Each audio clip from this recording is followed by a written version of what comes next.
Good evening, everyone. Welcoming you all to this webinar. We'll wait for a couple of minutes and let the other participants join.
Good evening, everyone.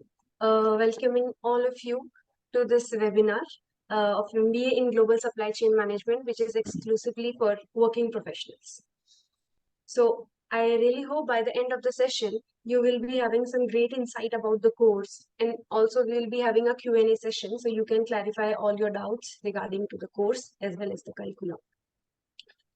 So a brief about myself, I am Mallika, a current student of GSCM. I come with a 3+ years of experience in IT domain. And after that, I went for Global Supply Chain Management course. Now I would like to introduce the panel. starting with Professor Rajesh Agrawal. He is the chairperson of 1 year MBA. Next, we have Professor Chandrasekhar. He is the head of Center of Supply Chain in IIM Udaipur. And next, we have Tannu Bhatt ma'am. She's from Admission Office. So now, for the further presentation, I would like to hand over the stage to Professor Rajesh. Thank you very much, Mallika, and a very good evening to all the participants of the webinar who have joined us this evening to understand about the webinar. So next slide, please.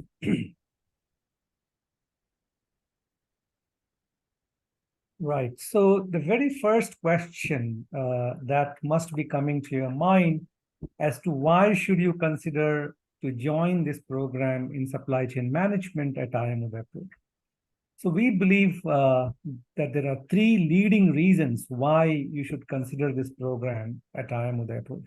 First of all, we believe it's a unique MBA program, unique in the sense that this is not only a program where you get to learn the core management concepts, but also you get to understand the domain of global supply chain management and how do the principles of management apply in solving the problems of global supply chain management. So that's what makes it a unique MBA program in the country. IIM Udaipur is a leading academic institution nationally and internationally. I will talk more about it in a moment. And the third compelling reason we believe for you to consider join this program is a very strong industry-oriented program in its design and its delivery. So in both senses, this program is a very heavy industry-oriented program. Next slide, please.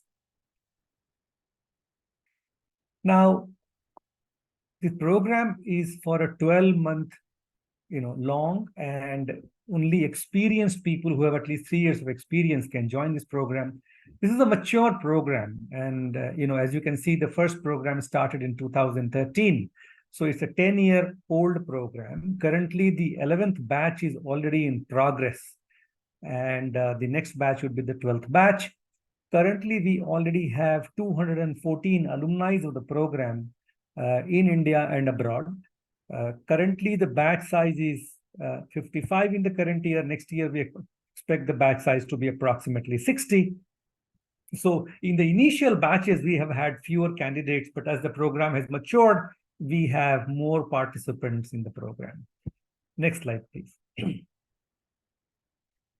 It's a very natural question for anyone to ask, before you consider joining an institution, as to what are the credentials of the institution, both nationally and internationally. Now, one of the most important, metric of such a credential is the ranking in the Financial Times. Financial Times, as you know, is a prestigious economic daily published from London.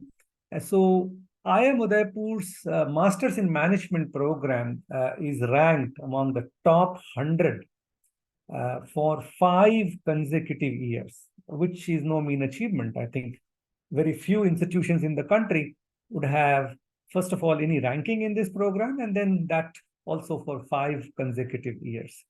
The second is we are also listed in the QS World University ranking for the 3rd consecutive year, right?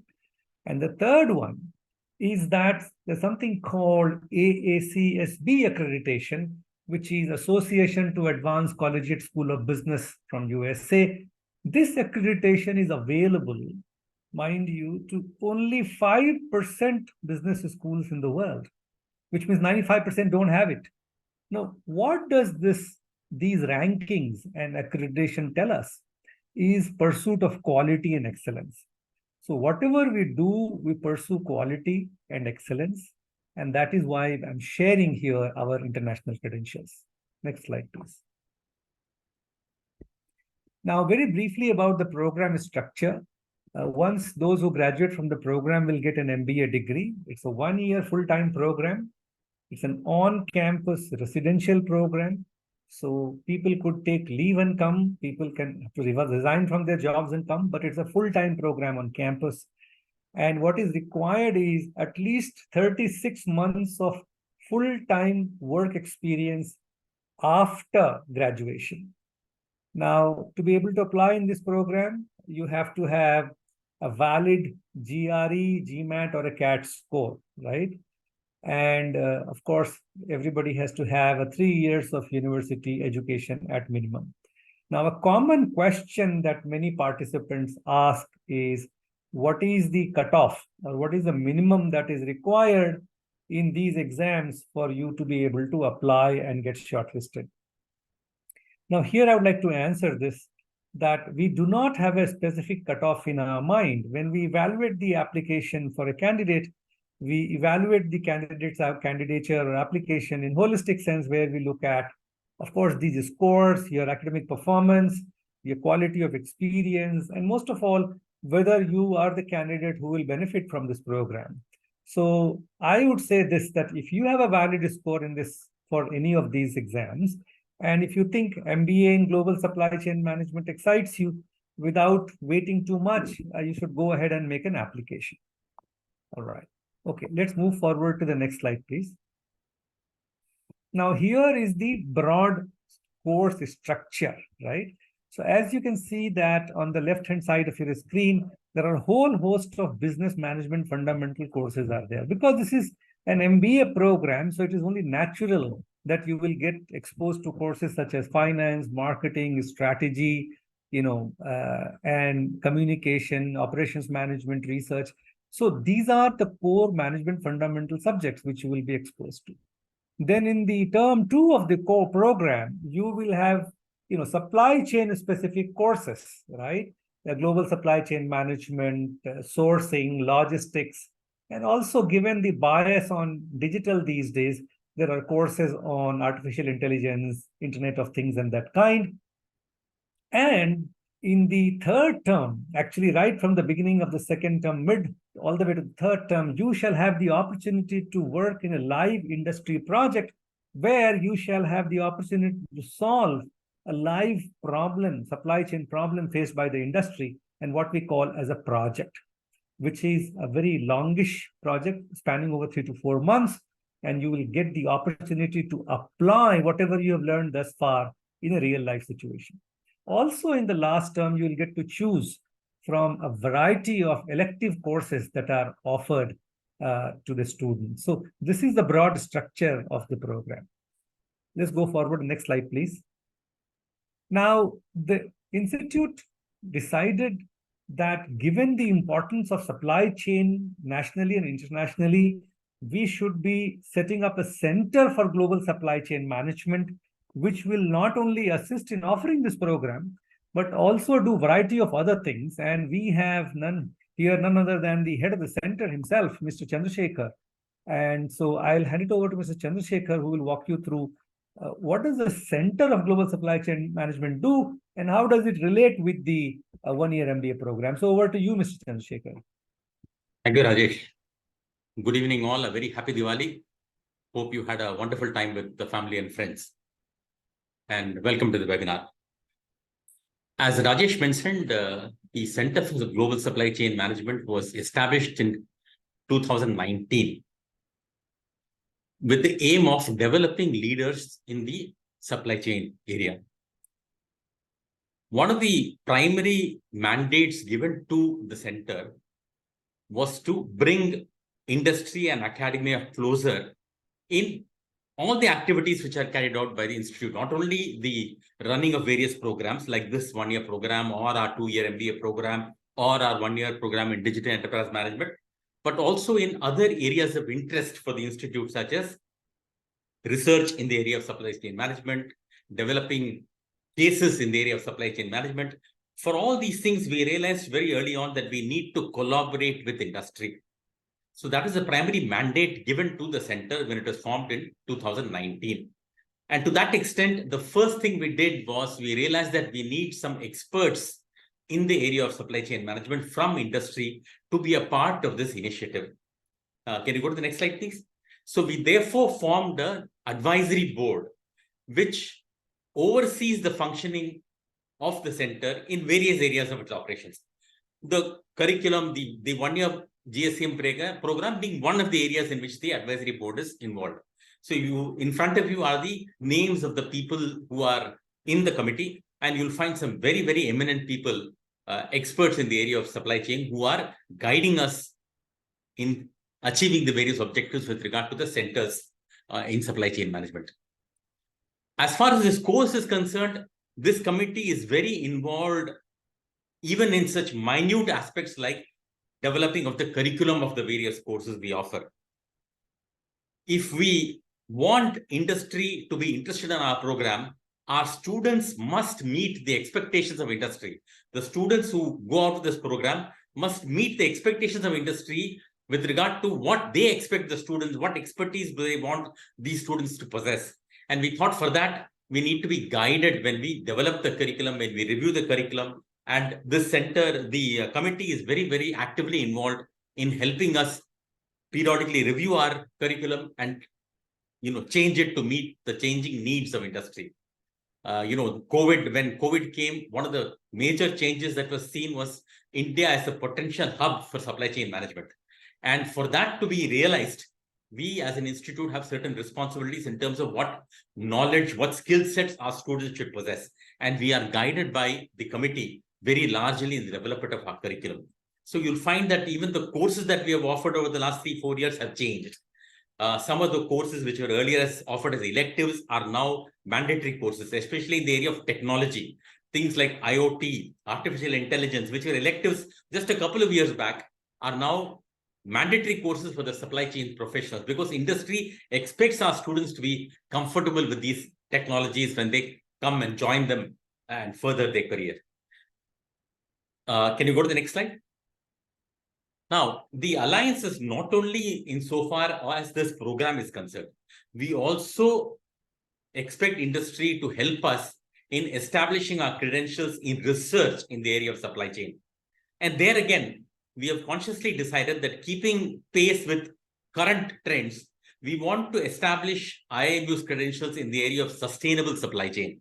That is a buzzword now. Sustainability is a buzzword. Supply chains need to be sustainable. And we want IIMU to occupy a leadership position in this area. So we have initiated a lot of research projects in the area of sustainable supply chain, where again, we go back to industry and take their assistance in carrying out these projects, these research projects.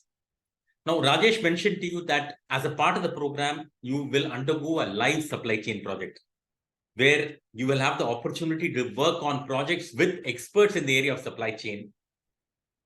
We again need industry to offer us these projects. So there again, the center coordinates the availability of these projects to ensure the center takes care of ensuring that the projects are suitable for the students for supply chain in line with our curriculum and the expectations of our students. So projects is another area where we are actively engaging with industry. Even in so far as scholastic material like case studies, IIMU wants to develop cases which are India-centric. We still use a lot of Western cases in our programs, but there is so much happening in India. We feel that we should be able to develop India-centric cases, especially in the area of supply chain. So there again, we are actively engaging with industry to develop these cases. And we're very, very happy to say that industry has been extremely welcoming in this area, extremely enthusiastic, and we are getting a lot of support from various types of industries, manufacturing, services, you name it, people are involved with the Institute and the Center of Supply Chain Management. Next slide, please. Now, these are some of the industries, some of the companies where our students, like you saw in an earlier slide, we have more than 200 students who have undergone this program. And these are the organizations they are working in. I'm again very happy to say that the diversity in the organizations that are recruiting from our supply chain program has changed dramatically in the last couple of years, and we find a lot of different industries coming and recruiting from this program. Not only in terms of the companies, even in terms of the roles that are being offered. Can you go to the next slide? I think we highlighted some of the roles that are, these are the roles that are typically available for our cohorts. So it could be a part of strategy, it could be typical operations, product management roles, consulting roles, of course, supply chain, typical supply chain operations roles. So there's a great variety. Now, analytics is another area where our students are getting engaged by industry. Analytics, in the use of analytics in supply chain. Again, because of the exposure we give the technology, Automation is another area where our students are working actively with the industry, are getting roles from industry insofar as automation of the supply chain is concerned. So these are some of the roles which are normally available to our students. And like I said, this is only expanding year on year. Yeah, next slide, please, Mallika. Now, we want this program to be not only giving you insights into supply chain, but to be a transformational journey for all of you. This may be the last opportunity for most, if not all of you, to undergo a formal classroom education. And we want you to spend this 1 year to realizing what are your short-term and long-term objectives in your career. So in addition to the courses which we offer, our learning and development team also works very closely with the students in helping you understand yourself, in helping you get clarity on what are your objectives, what would you like to achieve in life. And the expertise you should be gaining from the supply chain program should assist you in achieving these objectives. So we thought that rather than my talking about it, it will make a lot of sense if a current student is able to explain to you how her journey has been so far in this program. So Mallika, why don't you enlighten the students about how you found this whole experience? Yes, sir. Thanks a lot. So I'll just tell a bit about how my journey has been till now. I come with the IT experience. So after joining this course, because there are a lot of assumptions in people's mind that how would be the placement after this and what kind of roles will be there. So there is a lot of opportunity for everyone. It's not just restricted to engineers because we have a lot of non-engineers in our class, and I see they don't have any issue in competing. So it's like equal playground for everyone. Apart from that, if I talk about curriculum, sir has already talked about, and we have this amalgamation of both general management and supply chain courses, which really help in holistic development. Apart from that, we have this L&D team, which work very closely with students in getting to know which area I would be more interested in. We have sessions with the industry mentors, which guide us that this would be your work later in life, and accordingly we can decide, okay, this is something I like. Then we have a lot of industry sessions in which the board members, which we just saw in the previous slide, they also come to have one-on-one session, and their experience really help us in getting to know and learning a lot from them, which I think would not be possible any other way. Apart from that, also the life projects, because I'm already in term 2 and we have started it. So working with we have very big names in life projects as well, and working with them that closely really helps in understanding the work we would be doing in future bit early only. We get to know what are the expectations and what future work would we do, and that really helps a lot, I think. And apart from all this, there are a lot of clubs and committees which also helps in the development. So just talking about myself, I feel that the confidence this course has given me, and not just me, my whole batchmate, and the journey which we have seen, because now our focus is more on the value realization. Previously we were doing a lot of tasks, but now our focus is what the value is being created, how are we contributing in it. So I think it has been a very wonderful journey. So I would hand over this back to Professor Chandrasekhar. Sorry, sir, you are on mute. Yeah, thank you. Back on. So this was the placement. I'm sure all of you will be interested in placement. There's no doubt that it's an area of interest for all of us. The entire batch was placed, I think, by the end of January last year. These are some of the companies who recruited from the program. The average salary was close to 21 lakhs is what we were able to get for our students from these companies which recruited. Yeah, go to the next slide. I think some update is also available. In the current year, we started our placement process about a couple of weeks back, 2 to 3 weeks back. And out of that strength of 55, which is mentioned to you, about 8 or 9 students have already been placed. So you'll find that 16% of the batch is already placed, and we are still in November. So we are hopeful that even this time, by the time people complete the program in March, our entire batch should be placed in organizations and roles of their aspirations. Yeah, next. Now, these are the companies which, this is not all of them, at least the key ones are portrayed here, where our students are working on the live project. Like Mallika said, we started in term 2, which is currently going on.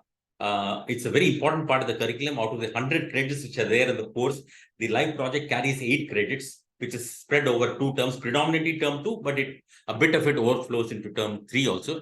But that shows the criticality of this particular element in the curriculum. Again, I'm very happy to say that this year, the variety of projects is very, very interesting. In addition to the typical supply chain projects we get, like, inventory management, order management, forecasting, those are typical projects we get year in and year out.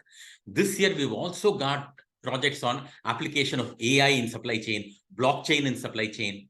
One team is working on with TATSATs on making their procurement process more sustainable.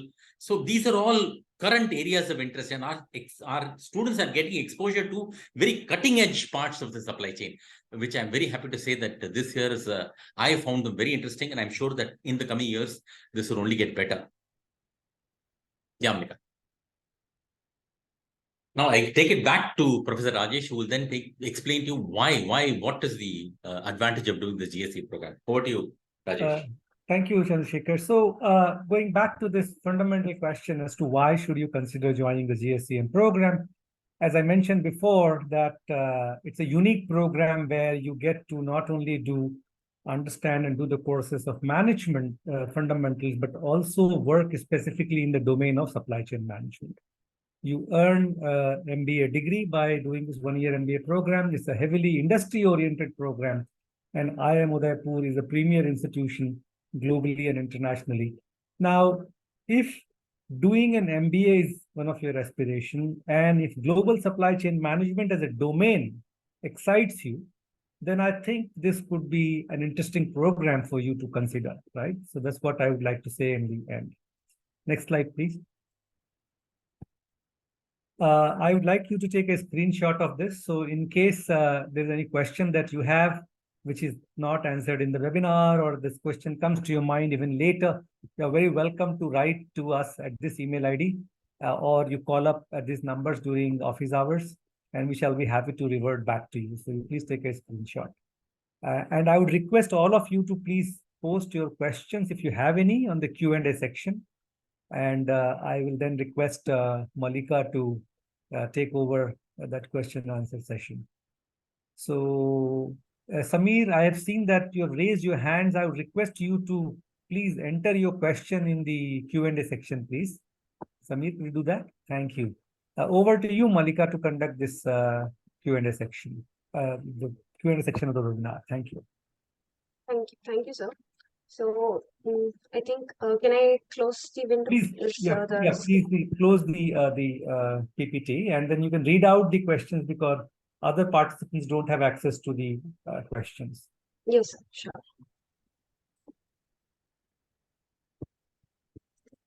Okay, sir. So the first question comes from anonymous attendee. If my work experience is a few months less than the required criteria, can I still join? Can my request be accommodated in any way? So let me handle this.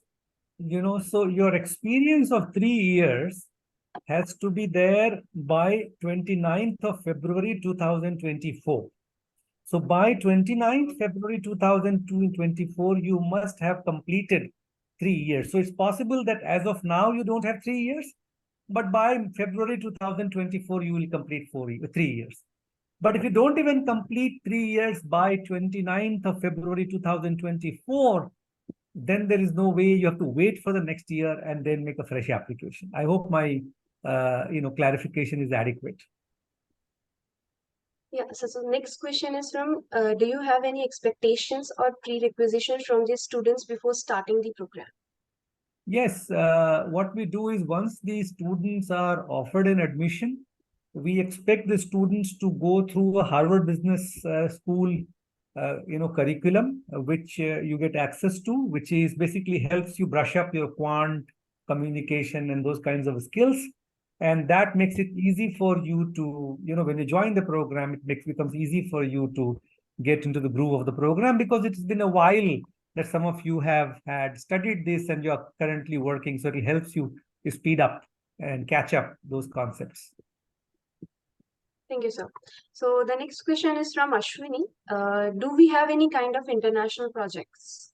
Ashwini, we don't have any international projects, nor any international immersion. So our the advisory board from the industry spent a lot of time thinking about it, and we among faculty spent a lot of time thinking about it. And we realized that we perhaps don't need any international project. What you need is an opportunity to work in a live industry problem. And in our context, our companies within the country have many interesting challenges to deal with, many problems to deal with, and our students get an opportunity to work of them. And such projects may have an international component of supply chain component, which is a different thing, but we don't have a physical international component where students have to travel internationally. That we don't have. Just to add to what Rajesh was saying, one team which is working on a project with O9 Solutions is also interacting with the analytics team in that company, which is based out of USA. To that extent, they get some idea about what type of work that company is doing in the USA. But beyond that, in terms of supply chain, most of the exciting stuff is happening in India. So I don't think we need to look very far to get interesting projects for our students. Thank you, sir. Next question is again from anonymous attendee. How many candidates have been offered admission in the previous cycle for this program? No, okay, let me handle this. So, so we have 5 cycles in the admission process. And it is natural to become very curious about so many different aspects of admission. I would say this, that if I were in your place as a candidate, and if I feel that, as I said before, if MBA degree excites me, if global supply chain management as a domain excites me, and if I have a score of GRE, GMAT, or CAT, I should go ahead and apply rather than worrying about too many of these nuances as to how many seats have been filled, how many are remaining, what are my chances in the initial cycle, what are my chances in the later cycle. All this kind of overthinking doesn't help. So my request would be, go ahead and apply if you have a score, or wait till you have a valid score. Thank you, sir. Next question is again from anonymous attendee. I was going through placement report of IIM Udaipur. So can you please explain more about salary details based on the maximum earning potential? It seems there is a phrase used in the placement report called salary details based on maximum earning potential. Can any of my panelists throw some light on this? I think what it means is that many of the companies now have 2 components in the salary. One is a fixed component and one is a variable component, which is based on performance, right?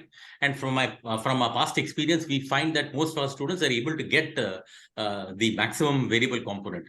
So when we say maximum earning potential, we are talking about the fixed plus the variable component. Thank you, sir. So next question is from Ashwini. Do we get to experience any? Okay. No, I think that's already been answered. Yeah. So next is I have not given any entrance exam. Can I still be eligible for the admission? No, Lalita, you have to write an entrance examination, either GRE, GMAT, or CAT, without which we don't admit anybody, right? So you have to have a valid score of any of these exams. Thank you, sir. Next question is from Nikhil. Has any company offered role based on healthcare supply chain? Yeah, in the past, there have been a few companies who have offered such roles to us. So yeah, all industries are open. So it all depends on the industry's need at that point in time. I would like to urge you to go to our, placement section in the website, where the last 10 years placement reports are placed, which all these reports are audited and has all possible detail that you may want to know: sectors, salaries, average, median, everything that you may possibly be interested in is available in such reports. I would urge you to take a look at that in our website. Thank you, sir. The next question is again from Ashwini. Do you expect the candidate to have a prior international exposure? No. No. So next question is from Samir. When talk about supply chain, it's more of an operational aspect. How the other domains of management like marketing and finance related to supply chain management? Is it a right program for someone with experience in finance background? Should I take that, Rajesh? Yeah, please. Yeah, now you are going to be supply chain professionals, but in the long term, you are going to be managers. And as managers, as you go higher up the hierarchy, you need to have an exposure to all faculties of management, which is why we find that it is necessary for you to be exposed to the other domains, as you call them, whether it's marketing, finance, organization behavior, statistics, whatever it is. There are many things which we feel for the wholesome development of an individual as a manager, it is necessary for you to be exposed to these courses too, right? So yeah, and definitely if you have a finance background, but you have an interest in supply chain, I don't see why this course should not be suitable for you. Like we said, we don't require any previous experience in supply chain. Any 3 years of work experience plus a passion for the subject is what we're looking for. Thank you, sir. Next question is from anonymous attendee. Companies are either firing or having a hiring freeze. Is supply chain domain facing the same issue? Yeah, we're all of us existing in the same ecosystem. We have our challenges, but considering the specialized nature of the program and considering the future, the critical space that supply chain is in now, we don't anticipate too much difficulty. There may be a few ups and downs, but nothing to really worry about. And if I can add that, when you pursue an educational qualification, you are doing it for the rest of your life. Now, these cycles may come and go, right? Talk about financial crisis of 2008 or dot-com crisis of 2000. There were people, students graduating throughout the world at that point in time. And it doesn't mean that those graduates are doing any badly or any worse than anybody else. They might have had some challenges in terms of placement in the first year. So I think the decision to pursue a program should, perhaps in my opinion, should not be very tightly linked to what is the economic condition at a point in time, but it's a decision which spans several decades and the rest of your life. So in that sense, it should be evaluated. Thank you, sir. The next question is from Nikhil. Which are the different electives offered in this MBA? So, Nikhil, currently the structure we have is that the first term, as I mentioned, is the core management concepts. The second term is largely the domain-specific courses. And third term, there are a whole host of some 25 different electives are offered in a variety of functional area. There are finance-specific electives, there's derivatives, options, futures. There are, strategy-specific electives on how to maintain sustainable competitive advantage. I can't even name 25 of them here, but then you could like to take a look at our website. It will have a list of the elective courses. But as I said that, in marketing, in finance, in strategy, OB, HR, and then also domain-specific like digital, supply chain, there are a whole host of courses to choose from. Thank you, sir. The next question is from anonymous attendee. I'm a candidate with over 5 years of experience in supply chain domain, currently working in automotive industry. Will I be an outlier in the batch? Good that you asked this question. Let me answer this. That what we are saying that we are looking for a minimum 3 years of experience, but we aren't saying 3 is the max. So in fact, if we look at the current profile of the batch, the current profile of this batch is that the average experience of the batch is approximately 5 years. That we have many people who have even 8 or 9 years of experience. So I would say anything from 3 to 9 years is a good range of experience to have, relatively easy to place them. But if people have more than 10 years of experience, from studying perspective, the course is fine. But from the placement perspective, it becomes challenging to place people with more than 10 years of experience. So if you have 5+ years of experience, is absolutely the right, your sweet spot, so to say, 3 to 8 year range, and you should be absolutely, apply in the program. And considering your expertise is in supply chain, you might be the most popular person in the batch, very much in demand as to be part of any team which is going to be doing some work. Yeah, so it won't be an outlier, definitely. Thank you, sir. The next question is from Siddharth. What is the GMAT cutoff? And the trailing question, when are the application deadlines? So talking about the cutoff, Siddharth, as I mentioned a while ago, if you have a valid GMAT score, don't overthink, go ahead and apply. We don't have a specific cutoff in mind. We evaluate the application holistically. We look at all the aspects. So do not overthink and go ahead and apply.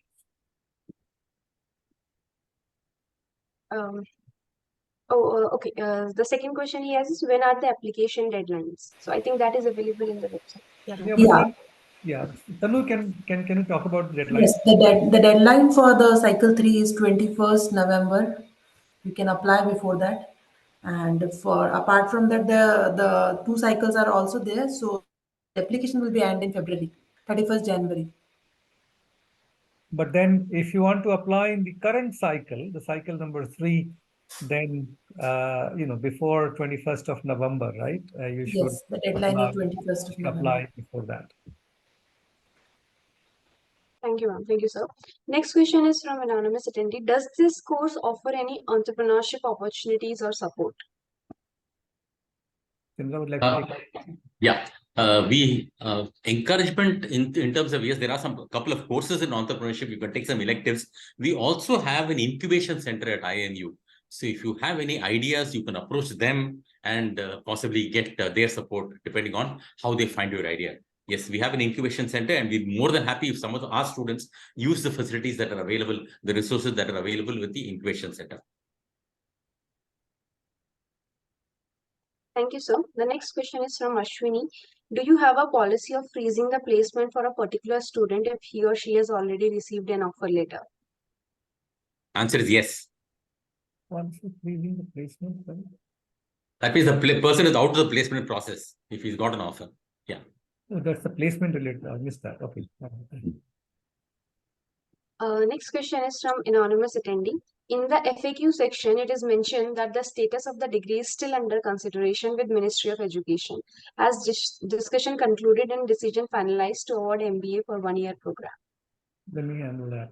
So, Ministry had asked certain questions of all the IIMs who are offering 1-year MBA programs with respect to the grant of degree. And these conversations are ongoing for past couple of years or more. Nothing has been concluded as of now, but meanwhile, all those students who are graduating continue to receive the MBA degree from the institute. Thank you, sir. The next question is from anonymous attendee. In the GSCM placement report, there are a lot of service-based companies. Are there any product-based companies that come to hire GSCM candidates? Actually, that list reflects the interest of the students more than any deficiency in terms of the variety of companies that come for placement. We do get manufacturing companies, but we find that our students are predominantly inclined towards consulting and others, IT services. So that's why the report shows a bias towards the service industry. But yes, manufacturing companies do come. We have had the Burger Paints, we have Asian Paints which come and recruit. A variety of manufacturing companies also come. But that list, I think, reflects the bias which the students have more than anything else. Thank you, sir. The next question is from Anil. What is the minimum GMAT score admitted in the last few years? We've handled that question, so we can move Yes, on. many times. If you have a valid score, go ahead and apply. You can't answer this year. The next question is from Siddharth. I am about to give my GMAT exam. Is it possible to submit applications before the GMAT attempt? Tannu, can you answer that? Yeah, Asha. So Siddharth, we would like to inform you that GMAT score is a mandatory requirement at the time of application. If you are giving a GMAT in few days, and if you even receive an unofficial scorecard with it, which you receive either at the 3 to 5 days after giving the exam, you can apply with that score and you can submit the applications. When you have the official scorecard, you can send it afterward. So we don't see any more questions that are yet to be answered. But as I said before, if you have any more questions that come to your mind, even subsequently, you're very welcome to write to us or get in touch with us at the numbers that were shared a while ago. And so I hope this webinar session gave you some opportunity to clarify some of the questions you have had. But I would say this again, that if the idea of doing an MBA is the one that you harbor, and if global supply chain management you believe is going to hold the future in terms of career prospects and opportunities, then this could be a credible program option for you to consider, and then you could go ahead and apply. If you don't have a score, then please get a score. If you do have a score, then go ahead and apply. It takes only a few minutes to make an application, and then leave the rest to the process to take care of it, right? Thank you very much again. I think there are a couple of questions. You want to take them now? Yes, sir. 3 more questions. Yeah, please go ahead. Yeah, so the question is from Ashwini. Do you accept GRE home test? Yes, it is acceptable. Okay, thanks. Next question is from anonymous attendee. Can I use my CAT 2022 scorecard for admission this year? Yes, you can use it. It is acceptable. Thanks, ma'am. The next question is from Siddharth. Is it possible to share the contact details again? I joined a little late. Yeah, Yes, so sure. you can show the screen and he can take a screenshot. Yes. Meanwhile, there is another question about the total fee of the program. So here is the contact detail if you can take a screenshot, right? Wonderful. And thanks. So Mallika, if you could read the next question. Yes, sir. So the next question is from anonymous attendee. What is the total fee for this MBA? So the total fees is 20, yeah, the total fees is 22 lakh 75,000, including living expenses. The brief details are available on the website. You can go through our website and read about it in the fee and financing section. I would also like to mention that we have a tie-up with State Bank of India, the Udaipur branch. So as a result, that those of the students who are offered admission, their application is processed rather quickly. And of course, students can take the loan from anywhere else from any other bank. But most of the students who take a loan take it from State Bank of India, Udaipur branch, because it becomes easy. All right, so thank you very much for all of you for joining this webinar, and I hope it was useful. And I hope you take a decision which is in your best interest. What matters the most is that it has to be meaningful to you. And I take this opportunity also to thank my co-panelists here today for joining joining me here today in this webinar. Thank you and have a good evening. Thank you. Just to all. Thank you. Thank you, everyone. Bye-bye.